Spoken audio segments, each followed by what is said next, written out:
لما تكون عايز تكون عادة جديدة حسنة أو تتخلص من عادة سيئة، بيكون عليك إنك تاخد قرار أو تقوم بفعل معين وتصبر عليه عشان تقدر توصل للنتيجة اللي أنت عايز توصلها. وأثناء ما أنت بتاخد القرار أو تقوم بالفعل اللي هيوصلك للنتيجة اللي أنت عايزها، ممكن النتائج ما تجيش معاك بسرعة وتتأخر يوم واثنين وثلاثة، ويمكن شهر واثنين وثلاثة، ويمكن كمان توصل لسنة واثنين وثلاثة. وفي الفترة دي أغلب الناس بتوقف وما بتكملش اللي بدأته، وقليل منهم اللي بيكمل. والمنطقة دي معروفة بمنطقة وادي الإحباط أو مرحلة القدرات الكامنة، واللي فيها بتبذل أقصى ما عندك عشان تقدر توصل لحلمك وهدفك أيا كان حلمك وهدفك. واللي لو تخطيتها بتقدر توصل وتحقق الهدف اللي أنت عايز تحققه، ولو ما تخطيتهاش كأنك يا أبو زيد ما غزيت. وخليني أقول لك إن لحظات تقدمك وإنك تحقق أي نتيجة دايما بتبان للناس على إنها حصلت فجأة، وساعتها بيقولوا عليك إنك محظوظ، وما يعرفوش كمية الضغط والإحباط والمعاناة اللي أنت مريت بيهم عشان توصل للي وصلته.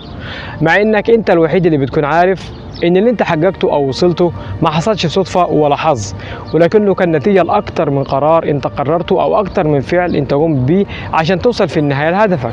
وده عامل زي نبات الخيرزان اللي بيقعد أول 5 سنين من عمره يمد ويأسس في جذوره تحت الأرض، وبعد ما يعدي مرحلة تأسيس الجذور فجأة بتلاقيه في خلال شهر ونص وصل طوله ل 3 متر تقريبا في الهواء.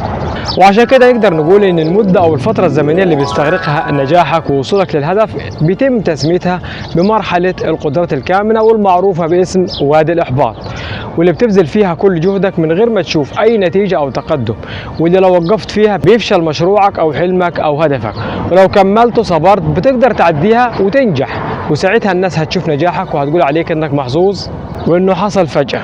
ولكن أنت الوحيد اللي بتكون عارف إن النجاح ده ما جاش بالساهل.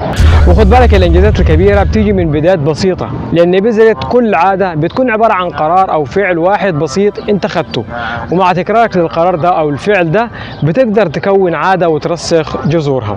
وهنا وطالما احنا بنتكلم عن تكوين عادات حسنة أو التخلص من عادات سيئة، خليني أسألك سؤال وأقول لك: هل المهم لما تكون عايز تكون عادة حسنة أو تتخلص من عادة سيئة إنك تحدد أهدافك، ولا إنك تحدد النظام والطريقة اللي هتمشي عليها عشان توصل لهدفك في النهاية؟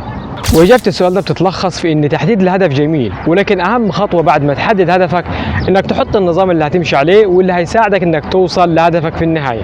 وعشان كده لو كنت بتواجه صعوبة في تغييرك لعادة سيئة أو تكوينك لعادة حسنة بعد ما حددت أهدافك، أكبر مشكلة هتقابلك هي إنك ما تحطش لنفسك نظام تمشي عليه عشان توصل لهدفك بتغييرك لعادة سيئة أو تكوينك لعادة حسنة.